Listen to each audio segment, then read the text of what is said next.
한 주간 평안하셨습니까? 하나님께서 우리와 함께 하시는 그 은혜가 항상 있으셨습니까? 이 시간 이곳에서 예배를 이제 드리며 예배를 준비하면서 늘 이 예배를 통해서 함께 하실 그 성도님들을 기억합니다. 주님께서 한 분 한 분을 붙드시고 날마다 강하게 하시고 담대함으로 주님과 동행하는 은혜를 주시기를 간절히 기도합니다. 오늘 함께 나눌 말씀의 제목은요, 영접 이후입니다. 영접 이후. 지난 시간에 우리가 봤던 말씀을 한 번 더 보기를 원합니다. 요한복음 1장 12절 말씀. 우리가 잘 아는 말씀이죠. 요한복음 1장 12절 말씀입니다. 영접하는 자, 곧 그 이름을 믿는 자들에게는 하나님의 자녀가 되는 권세를 주셨으니, 우리가 믿음을 처음 시작할 때 예수님을 영접하면 구원받는다라는 그 말씀, 진리의 말씀을 가지고 예수님을 영접했습니다. 예수님을 영접하면 하나님의 자녀가 되고, 예수님을 영접하면 하나님의 자녀가 되는 권세를 누리게 된다. 이것이 이 말씀의 핵심입니다. 그런데 이제 우리가 지난 시간에 생각해 본 것은 예수님을 어떤 자격으로 우리의 삶 가운데 영접하는 것인가를 우리가 생각해 봤죠. 예수님을 어떻게 영접합니까? 예수님을 주와 그리스도로 영접하는 것입니다.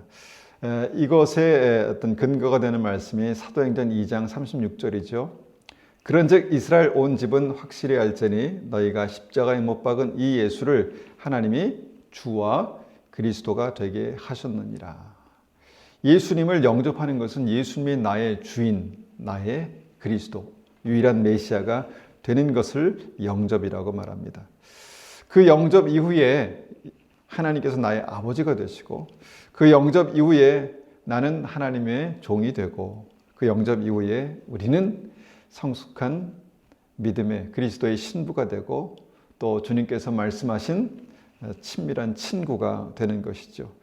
그러니까 이런 은혜가 믿음 안에 우리 안에 나타나야 합니다. 주님과 친밀하게 동행하는 은혜, 주님께서 나와 함께 하신 은혜가 영접 이후에 나타나는데, 그 영접의 핵심이 뭔가 예수님을 주님과 주와 그리스도로 영접한다라는 것입니다. 예수님께서 이 믿음으로 예수님의 제자들을 부르십니다. 베드로를 이제 제자로 부르셨죠. 그리고 그가 부름을 받고 이제 얼마 되지 않아서 예수님께서 베드로에게 질문하십니다.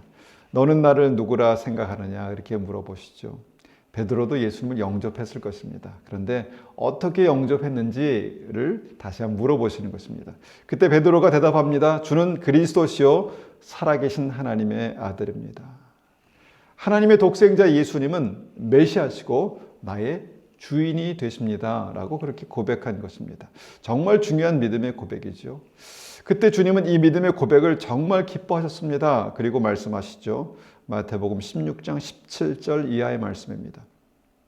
제가 한번 받들어 읽겠습니다. 16장 17절.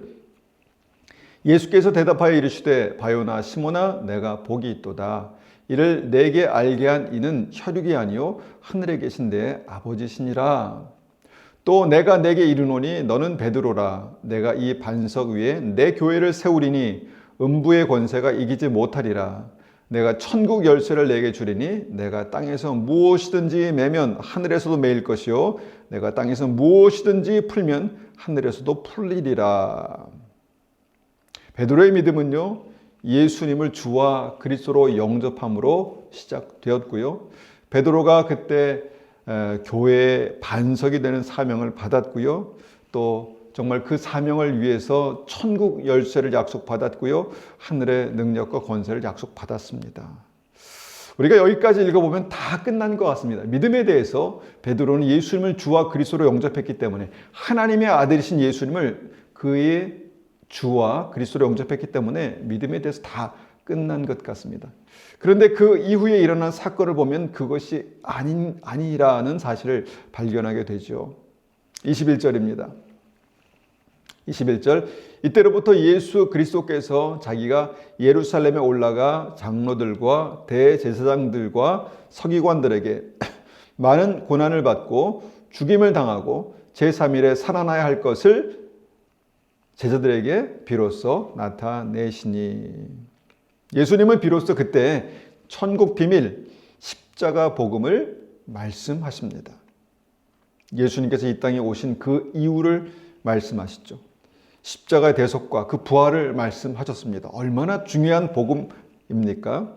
그런데 이 복음을 들은 베드로에게 문제가 생겼습니다. 무슨 문제입니까? 베드로가 예수님의 십자가 복음을 거부합니다. 어떻게 반응합니까? 22절입니다. 베드로가 예수를 붙들고 항변하여 이르되 주여 그리마옵소서, 이 일이 결코 주께 미치지 아니하리이다. 무슨 말입니까? 주님의 십자가 복음을 반대합니다. 주님의 십자가 복음은 잘못됐습니다. 이런 말입니다. 절대 예수님이 그렇게 되시면 안 됩니다. 예수님께서 십자가에 죽으시면 안 됩니다. 라고 그렇게 단언해서 말하죠. 그러니까 주님의 십자가의 복음, 십자가 사명을 아주 강력하게 반대하는 베드로의 의지와 결단을 보게 되는 그런 말씀입니다. 여러분, 예수님이 주와 그리스도이심을 믿고 영접해도 이렇게 될 수 있다는 것입니다. 그리고 그 결과 어떤 영적인 어떤 역사가 베드로가 보이지 않는 곳에서 일어납니다. 그것이 무엇입니까? 사단이 베드로를 통해서 예수님을 넘어뜨리려는 마귀의 역사의 통로가 됩니다. 그때 주님께서는 단호하게 말씀으로 베드로의 생각과 그 의지를 치시죠. 때리시죠. 23절입니다. 예수께서 돌이키며 베드로에게 이르시되 사단아 내 뒤로 물러가라. 너는 나를 넘어지게 하는 자로다. 내가 하나님의 일을 생각하지 아니하고 도리어 사람의 일을 생각하는도다. 여러분 보십시오. 주님을 알고 영접하고 믿음으로 고백했는데 그럼에도 불구하고 베드로는 주님의 십자가 복음을 거부하고 십자가 사역을 막아서 주님을 넘어지게 하려 했다는 것입니다. 여러분 그 이유가 무엇일까요? 예수님을 주와 그리스도로 영접했는데 예수님이 주인 되시는 믿음이 어떻게 보면 그의 삶 가운데 실제가 되지 못했다는 것입니다. 마음과 의지는 있는데 그의 실제 삶은, 판단은 그렇지 못했다는 것입니다. 그 결과 예수님을 구주로 영접하고 주님의 제자가 되어서 사명을 받고 하늘의 능력과 권세를 약속받았는데도 불구하고 베드로는 지금 사단과 동역하고 있습니다. 사단에게 휘둘려서 복음을 회방하고 예수님을 넘어뜨리려는 그런 행동을 하게 되었다는 것입니다. 절대 베드로가 의도한 바는 아니었겠죠. 그러나 현실은 분명히 그랬다는 것입니다. 베드로가 그랬다는 것이죠. 그런데 여러분 베드로만 그랬을까요? 다른 제자들도 마찬가지였습니다. 예수님을 주님으로 고백했지 않습니까? 살아계신 하나님의 아들이라고 그렇게 고백했지 않습니까? 그런데 나중에 보니까 그들에게 딴 생각이 있었습니다. 주님 나라가 임하실 때 주님의 왼편과 오른편의 높은 자리에 서로 앉겠다고 하는 그런 욕심, 야욕이 있었다는 것입니다. 여러분 믿음을 가지고 있으면서 예수님이 진짜 주인 되시는 삶을 온전히 살지 못할 수도 있다는 것을 다시 한번 보게 됩니다. 그 중에 여러분 가룟 유다는요, 오랫동안 주님과 동행했지만 예수님이 주인 되지 못한 대표적인 인물이 되었죠. 가룟 유다가 예수님을 영접하지 않았을까요? 주는 그리스도시요 살아계신 하나님의 아들입니다 라고 고백했던 그 무리들 가운데 가룟 유다도 있었다는 것입니다. 그런데 가룟 유다는 진짜 예수님이 그의 주인 그리스도가 되지 못했다는 것이죠. 오랫동안 주님과 함께 있었음에도 불구하고. 또 무엇입니까? 하나님을 믿었지만 예수님을 주와 그리스도로 만나지 못한 바울도 있었습니다. 바울이 믿음을 가지고 교회와 크리스찬들을 핍박하고 죽이고 다녔죠.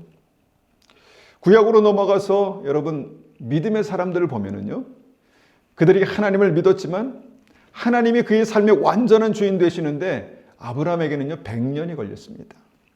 하나님을 주와 그리스도로 그렇게 고백했는데도 불구하고 자기의 생각은 하나님의 생각과 달랐습니다. 하나님께서 말씀하시는데 믿지 못했다는 것이죠. 장성한 모세도 40이 되기 전까지 하나님을 믿었지만 자신이 주인이었습니다. 민족을 향한 불타는 사명의식이 있었지만 결국 그 열정으로, 그 생각으로 살인자가 되고 도망자가 됐다는 것이죠. 그리고 40년이 지나서야 하나님께서 그를 주인으로, 그의 삶에 임하시고 주인으로 그를 쓰실 수 있으셨다는 것입니다. 그리고요, 여러분, 예수님을 구주로 영접하여서 이 자리에서 하나님, 나의 주님이라고 그렇게 고백한 우리도 그럴 수 있다는 것입니다.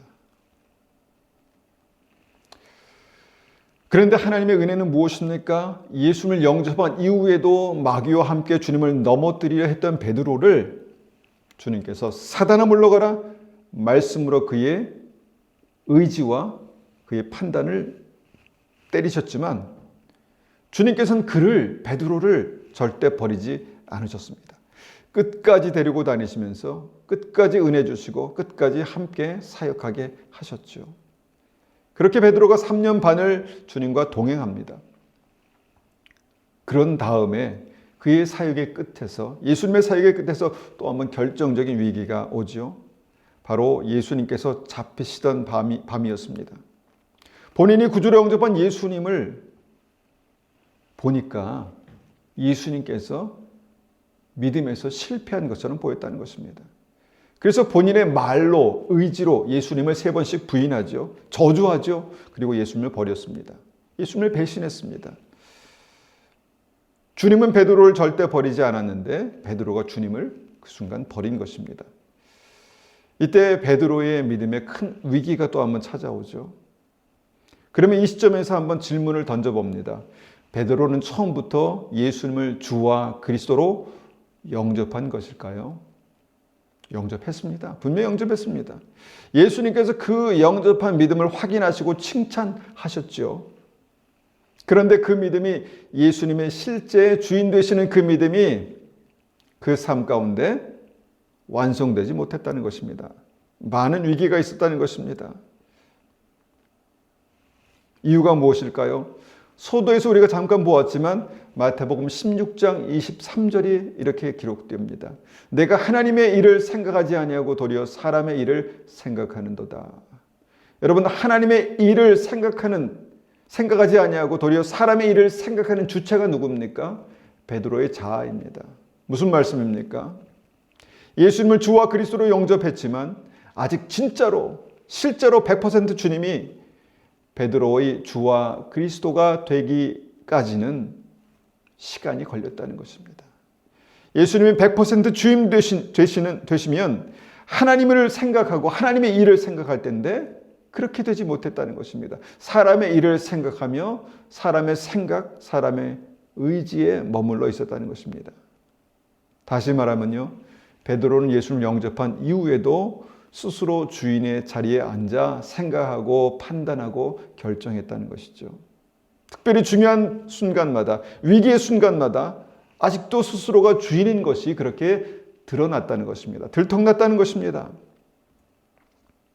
예수님을 구주로 고백하고 영접한다고 해서 그 즉시 예수님이 그의 주인 되시는 것이 아니라는 것을 우리가 생각해 봅니다. 물론 예수님을 영접한 그 즉시부터 그의 삶에 예수님이 주와 그리스도가 되시는 그런 믿음이 있지요. 그런데 제자들은 그렇지 못했습니다.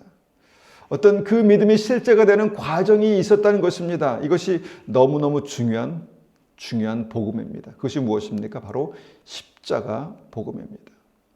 예수님께서 어떻게 나의 주인이 되실까요? 바로 십자가 복음이 있어야 합니다. 갈라디아서 2장 20절에 말씀하시죠. 내가 그리스도와 함께 십자가에 못 박혔나니 그런즉 이제는 내가 사는 것이 아니요 오직 내 안에 그리스도께서 사시는 것이라. 내가 그리스도와 함께 십자가에 못 박혔나니, 그래야 주님께서 내 안에 사시는, 그러니까 주님과 함께 십자가에 못 박히는 과거가 있어야 주님께서 내 안에 사시는 현재가 있다는 것입니다. 여러분, 이것이 바로 예수께서 내 안에 주와 그리스도가 되시는 유일한 방법입니다. 여러분, 십자가 사건이 실제가 되는 이 믿음의 역사가 우리에게 필요하다는 것입니다. 그리고 그 과정 이후에 갈라디아서 2장 20절 후반절이 진행됩니다. 이제 내가 육체 가운데 사는 것은, 아직도 내가 육체 가운데 살지만 그의 삶은 무엇입니까? 나를 사랑하사 나를 위하여 자기 자신을 버리신 하나님의 아들을 믿는 믿음 안에서 사는 것이라. 주님을 위해서 사는 것입니다. 내 인생이 주님을 위해서 사는 것입니다. 라고 그렇게 고백하며 살아갈 수 있다는 것입니다. 내가 주님과 함께 죽은 십자가 죽음 이후에 예수님께서 진정 나의 주인 되시는 믿음을 살 수 있다라는 것을 보게 되는 것입니다. 여러분, 예수님을 믿는 순간부터 그렇게 될 수도 있고요. 베드로처럼 이 믿음으로 온전히 사는데 3년 반이 걸릴 수도 있고요. 가룟 유다처럼 주님 말씀을 듣고 주님과 동행했지만 그렇게 안 될 수도 있다는 것을 우리가 다시 한번 생각해 봅니다. 그래서 우리가 예수님을 영접한 이후에, 영접 기도한 이후에 베드로가 스스로 주인 되어서 예수님을 앞서가려 할 때 예수님께서 말씀으로 베드로의 자아, 베드로의 생각, 베드로의 의지를 죽이신 것입니다. 베드로의 믿음의 실상을 적나라하게 폭로하신 말씀하신 것이죠. 사단아 물러가라, 너는 나를 넘어지게 하는 자로다. 베드로가 얼마나 당황했을까요? 예수님께서 내 의도를 모르시나? 예수님을 사랑하는 그 의도, 죽으시면 안 된다라고 말씀드린 그 마음, 주님을 향한 진심을 표현했는데 나보고 마귀라고? 주님을 넘어지게 하는 자라고? 오해받고 속상하고 억울하고 답답한 마음이 있지 않았을까요? 주님께서 만약에 제게 그렇게 말씀하셨다면 저 같으면 시험 들 수 있을 것 같습니다.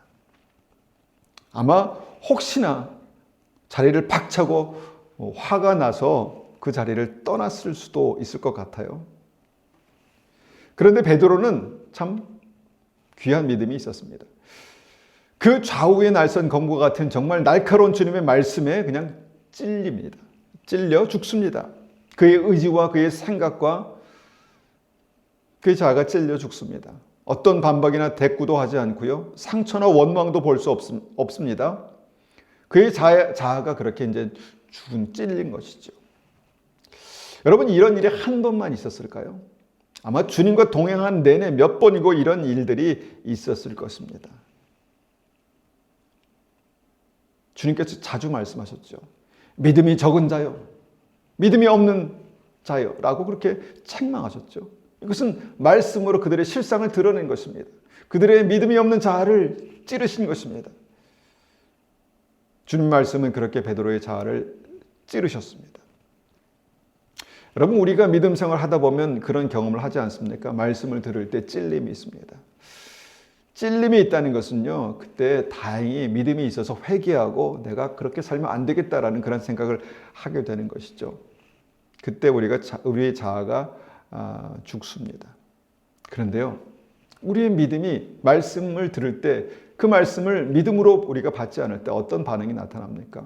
억울하고 답답하고 속상하고 시험 들고 정말 마음으로 몇 번이고 그 자리를 박차고 일어나지 않습니까? 저는 그런 기억들이 아직도 제 머리 가운데 생생하게 있습니다. 제가 30년 전에 그렇게 했던 기억, 27년 전에 그렇게 했던 기억들이 있습니다. 그런데 주님께 사단이란 말을 들었을 때 베드로는 어땠을까요? 여러 가지 생각이 있었겠지만 그 말씀 앞에 찔렸습니다. 그리고 그 말씀 앞에 무릎 꿇었습니다. 주님의 말씀으로 못 박힌 것이죠. 말씀으로 그의 자아가 죽은 것입니다. 특별히 혹시나 우리의 삶 가운데 말씀을 듣다가 시험 들었다라고 하시는 분들은 주목하셔야 합니다. 여러분, 말씀을 들을 때 은혜도 받지만요, 말씀을 들을 때 시험을 주시기도 하십니다. 찌르시기도 하십니다. 말씀으로 우리를 찌르시기도 하십니다. 그때 아프죠. 왜 아플까요? 내 자아가 그 말씀에 찔리기 때문입니다. 주님은 내 자아를 십자가에 못 박기 원하십니다.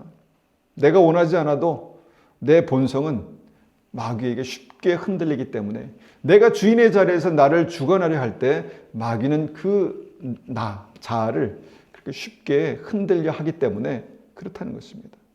여러분, 보이지 않지만 마귀가 있지요. 사단이 있습니다. 보이지 않지만 우리 안에 역사하시는 성령이 계십니다. 그런데 예수님께서 주인 되시는 그 믿음의 중심에 성령이 계시지 아니하면, 아직도 내 마음에 내 삶의 주인 자아가 있다면 여러분, 그 자아는요, 사단에 대해서 무방비 상태가 될 수밖에 없습니다.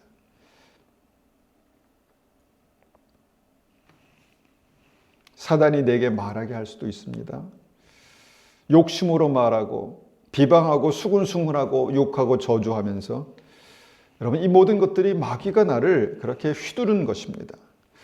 좀 더 수준 높은 차원에서는요, 베드로처럼 역사합니다. 주님을 위하는 마음으로 십자가를 회방하고 방해할 수 있다는 것입니다. 무엇입니까? 내가 내 삶의 주인인 게 문제라는 것입니다. 예수님께서 아직 100% 나의 주인이 되시지 못한 게 문제라는 것이죠. 아마도 베드로가 80%쯤 예수님을 주인으로 인정한 그 즈음에 예수님께서 로마 군인에게 잡혀서 십자가 앞으로 끌려가신 것 같습니다. 그리고 베드로의 주인 되신 예수님이 힘없이 잡혀가시는 것을 바라보면서 베드로 안에 베드로의 주인의 자리에 다시 베드로의 자아가 주도권을 잡고 한 일이 무엇입니까? 주인 되셨던 예수님을 부인하고 배신하고 버린 것이죠. 베드로는 믿음에서 실패한 후에 분명히 주님을 버렸습니다. 죽은 줄만 알았던 자아가 다시 주도권을 잡고 예수님을 부인하고 저주하고 버렸습니다. 왜냐하면요, 왜 이렇게 말씀드릴 수 있냐면 부활하신 주님을 베드로가 만난 이후에 베드로가 주님을 따르지 않았습니다. 이전에 고기 잡던 어부의 삶으로 다시 돌아가 버리죠. 무슨 일입니까? 죽은 줄 알았던 베드로의 자아가 다시 살아나서 주님 대신 예수님을 대신해서 주인 행세를 했던 것이죠. 그런데요, 주님께서는 그런 베드로를 끝까지 포기하지 않으셨습니다. 끝까지 포기하지 않으셨습니다. 예수님은요, 끝까지 포기하지 않았습니다. 주님께서 택하신 그 백성들을 끝까지 포기하지 않으셨습니다. 주님 다시 찾아오시죠.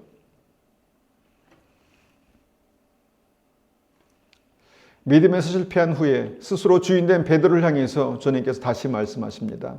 내가 나를 사랑하느냐? 내가 나를 사랑하느냐? 여러분, 그때 주님께서 쓰신 단어가 아가페라는 것 아시죠? 내가 나를 100% 사랑하느냐? 그때 베드로가 대답합니다. 주님, 제가 주님을 사랑합니다. 여러분, 이때 쓰인 단어가 필레오라는 것도 아실 것입니다. 한 주님을 80% 정도 사랑합니다. 이런 대답입니다. 여러분, 이 아가페와 필레오의 차이가 무엇입니까? 바로 예수님께서 그의 삶 가운데 주인 되신 것과 아직도 예수님이 주인 되시지 못한 믿음의 실체라고 믿습니다. 그래서 주님께서 그 부족한 베드로의 사랑 위에, 부족한 베드로의 믿음 위에 말씀하시죠. 내가 나를 사랑하느냐? 내 양을 먹이라. 내가 나를 사랑하느냐? 내 양을 먹이라. 여러분, 여기에 중요한 믿음의 비밀이 나옵니다. 믿음에 대해서 실패한 베드로, 사랑에 대해서 실패한 베드로. 그래서 주님에 대한 믿음이 떨어진 베드로에게 내 양을 먹이려는 사명을 주셨다는 것입니다. 말씀을 주셨다는 것이죠. 이것에 대해서 베드로는 분명히 생각했을 것입니다. 저는 자격이 없습니다. 자격이 없습니다. 저는 못합니다. 그게 이제 베드로가 아직 20%의 믿음으로 자아가 살아있다는 그런 마음으로 주님, 제가 필레오의 사랑으로 사랑합니다. 그런 마음이었을 것 같습니다. 그런데요, 베드로가요, 그런 믿음임에도 불구하고 아무 말 하지 않습니다. 가슴으로 주님의 말씀에 순종하는 그런 모습을 보게 된다는 것입니다. 저는 자격이 없습니다. 저는 못합니다. 그렇게 말할 수 있을 것 같은데 베드로가 아무 말 하지 않았다는 것입니다. 스스로를 용서하지 못하고 인정하지 못했던 베드로. 그 베드로의 자아가요, 또 한 번 이 사명을 주시는 말씀 앞에 죽습니다.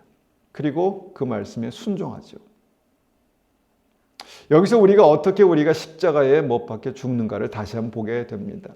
내 생각, 내 감정, 내 의지, 내 상황, 그것을 주님의 말씀에 못 박는 것입니다. 처음에 베드로가 나를 따르라, 내가 사람을 낚는 어부가 되게 하리라. 제가 어부인데요, 제가 뭘 그렇게까지 할 수 있을까요? 그렇게 하지 않았습니다. 그냥 그 말씀에 순종해서 자신의 인간적인 꿈을 십자가에 못 박았을 수 있을 것 같습니다. 베드로에게 사단아 물러가라 너는 나를 넘어지게 하는 자로다 라고 말씀하실 때 베드로는 그 말씀에 자신의 의를 십자가에 못 박았을 것입니다. 그리고 마지막 내가 나를 사랑하느냐 내 양을 먹이라는 말씀에 스스로 자격이 없다라고 생각했지만 스스로 평가하고 또 스스로 뭔가 의지적으로 자기의 상황에 따라서 순종하는 그것을 내려놓고 주님께서 부르신 그 부르심 앞에 자기의 삶을 드렸습니다. 순종한 것이죠. 이것이 바로 내가 주님과 함께 십자가에 못 박혀 죽고 주님께서 내 안에 주인으로 사시는 믿음입니다. 여러분, 이 믿음을 사는 것이 중요합니다. 두렵고 떨림으로 구원을 이루라는 믿음이 바로 이것입니다. 지속적으로 점진적으로 주님께서 나의 주님이 되시는 것을 날마다 삶 속에서 확인하는, 부르실 때도 확인하고 실수했을 때도 확인하고 넘어져서 도저히 일어날 수 없을 때에도 내가 나를 사랑하느냐 내 양을 먹이라라는 그 사명을 주시는 말씀 앞에 순종하는 그 믿음이 바로 주님께서 나의 주인이 되시는, 내가 십자가에서 죽고 주님께서 내 안에 사시는 믿음이라는 것입니다. 여러분, 이 믿음이 한 번에 완성될 수도 있지만 대부분 삶을 보면요, 여러 차례 위기를 겪으면서 완성되는 것을 봅니다. 사도 바울이 복음을 전하는 사도의 사역을 감당하면서도 나는 날마다 죽노라 라고 고백했던 대목이 바로 이 대목입니다. 형제들아, 내가 그리스도 예수 우리 주 안에서 가진 바 너희에 대한 나의 자랑을 두고 단언하노니 나는 날마다 죽노라. 날마다 죽는 것이 어떻게 자랑이 될 수 있습니까? 어떻게 이것이 자랑이 될 수 있습니까? 부끄러움이 돼야죠. 그런데 자랑이 될 수 있는 이유는 내가 죽을 때 주님께서 내 안에 사시는 것, 주님께서 사시는, 내 안에 사시는 주님이 나의 자랑이 된다는 것입니다. 이것이 내 믿음, 이것이 진리 안에 사는 믿음이다라고 그렇게 선포하고 있는 것입니다. 그래서요, 날마다 내 안에서 주인 행세를 하려는 나의 자아를 십자가에 못 박지 못하면 위험합니다. 마리아가 300데나리온 향유를 부어드릴 때 가룟 유다의 자아가 갑자기 튀어나와 화를 내며 말했죠. 이것을 팔아 가난한 자에게 나눠주는 것이 옳지 아니한가? 이것은 마리아 들으라고 한 말이었지만, 마리아에게 한 말이었지만 그것을 방관하시는 주님께 돌려 말하는 것입니다. 감히 주님을 책망하면서 말한 말이었습니다. 이성적으로 바른 말이었기 때문에 아마 담대하게 말했을 것입니다. 그런데 이것은요, 예수님이 주인 되시지 못한 믿음 없는 말이었습니다. 예수님은 가룟 유다에게 부드럽게 말씀하십니다. 그 가난한 자들은 항상 내 주변에 있으니까 내가 그 일을 해주기를 바란다. 그런데도 자기의 의가 묵살된 것에 대해서 가룟 유다의 자아가 어떻게 합니까? 반란을 일으킵니다. 자기의 의, 바른 생각, 정의를 받아들이지 않으시는 주님의 태도를 보면서 그 속이 뒤집어졌습니다. 분노로 나가서 예수님을 은삼십에 팔아버리죠. 이게 쉽게 죽지 않는 자아의 행태입니다. 예수님은 가룟 유다를 끝까지 버리시지 않았지만 가룟 유다가 예수님을 버렸습니다. 가룟 유다의 자아가 예수님을 버린 것입니다. 그런데도 주님은 끝까지 가룟 유다를 미워하지 않으셨죠. 끝까지 기다리신 것입니다. 그런데 스스로 주인된 가룟 유다의 자아가 어떻게 합니까? 회개하지 않고 스스로를 버립니다. 자기가 스스로를 버린 것입니다. 자살한 것이죠. 이게 바로 예수께서 주인 되시지 못한 믿음의 위험성입니다.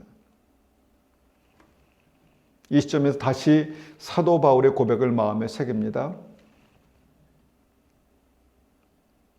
나의 믿음의 자랑을 두고 말하노니 나는 날마다 죽노라. 여러분, 이것을 다른 말로 표현하면 어떻게 표현할 수 있을까요? 나를 날마다 십자가에 못 박노라. 왜 못 박습니까? 그렇게 못 박아야만 날마다 주님께서 내 안에 사실 수 있기 때문에, 내 안에 주인 되실 수 있기 때문에 나는 날마다 말씀에 못 박히노라, 이렇게 고백한 것입니다. 날마다 예수님을 나의 주 나의 하나님 되심으로 선포하노라, 이렇게 고백한 것이죠. 이것이 믿음입니다. 그래서요, 주님께서 어제도 우리의 주인 되셨고, 오늘도 우리의 주인 되시고, 내일도 우리의 주인 되시도록 나의 주 나의 하나님이 되시는 그 은혜가 우리의 삶 가운데 날마다 선포되고 또 날마다 그렇게 실제가 되시기를 축원합니다. 이 말씀을 가지고 한번 같이 기도하겠습니다. 하나님, 예수님을 나의 주와 그리스도로 영접했습니다. 그런데 이 영접한 그 순간부터 지금까지 주님께서 나의 주가 되시고 나의 그리스도가 되셔서 나의 유일한 메시아가 되셔서 나를 구원하시는 그날까지 우리가 예수님을 나의 주 나의 하나님으로 그렇게 고백하며 살기를 원합니다. 그렇게 한번 같이 기도하겠습니다. 아버지, 그렇습니다. 우리가 정말 말씀 그대로 예수님을 나의 구주로 영접하고 하나님의 자녀가 되는 권세를 얻었습니다. 그런데 예수님을 나의 구주로 영접한 이후에 정말 순간순간마다 정말 중요한 위기 때마다 어려움을 만날 때마다 내가 스스로 주인 되어서 그 주인의 자리에 군림하고 주인의 자리에 계신 예수님을 무시하고 또 인정하지 않는 하나님, 그럴 때가 많이 있습니다. 그런 유혹을 받을 때가 많이 있습니다. 아버지 하나님, 온전한 믿음을 갖게 도와주십시오. 성숙한 믿음을 갖게 도와주십시오. 순간순간마다 정말 중요한 순간순간마다 예수님을 나의 주인으로, 나의 주 나의 하나님으로 그렇게 모시고 아버지 순종하는 그런 은혜가 있게 도와주십시오. 아버지, 주의 말씀을 들을 때 하나님 그 말씀에 내 자아를 못 박고 예수 그리스도의 십자가의 내 삶을 주님과 함께 못 박아 죽이고 주님께서 내 안에 사시는 그 온전한 믿음, 주님께서 내 안에 주인 되신 온전한 믿음을 경험할 수 있도록 은혜 베풀어 주십시오. 정말 믿음이 없으면 흔들리기 쉬운 이 때에, 정말 믿음이 없으면 부인하기 쉬운 이 마지막 때에 정말 우리가 예수님을 나의 주 나의 하나님으로 믿는 그 믿음이 실제가 되길 원하며 하나님, 그 믿음으로 우리가 살기를 원합니다. 그 믿음으로 살기를 원합니다. 예수님, 우리의 삶을 주관하여 주시고 주장하셔서 주님, 중요한 그 순간에 주님께 나아가게 하시고 엎드리게 하시고 듣게 하시고 순종하게 하셔서 하나님 그 생명의 길을 오르고 곧게 생명의 길을 끝까지 갈 수 있는 그 은혜가 있게 도와주시옵소서. 주님, 감사합니다. 지금은 우리 주 예수 그리스도의 은혜와 하나님 아버지의 극진하신 사랑하심과 성령님의 충만하심과 인도하심이 오늘도 예수님을 나의 주 나의 하나님으로, 예수님을 나의 주인과 그리스도로 영접하는 우리 믿음의 성도님들 머리 위에, 가정 위에, 교회 위에 지금부터 영원토록 함께 하시기를 축원하옵나이다. 아멘.